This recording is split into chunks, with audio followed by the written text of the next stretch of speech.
A bracket will hold the light used for takeoff, landing, traffic visibility. That bracket is inside the wing. It's being cleco clamped, and next we rivet.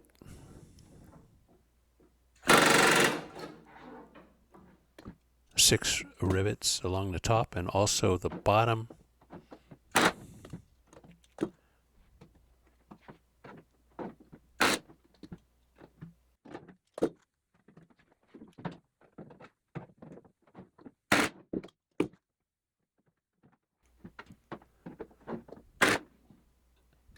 A clear lens will cover the opening.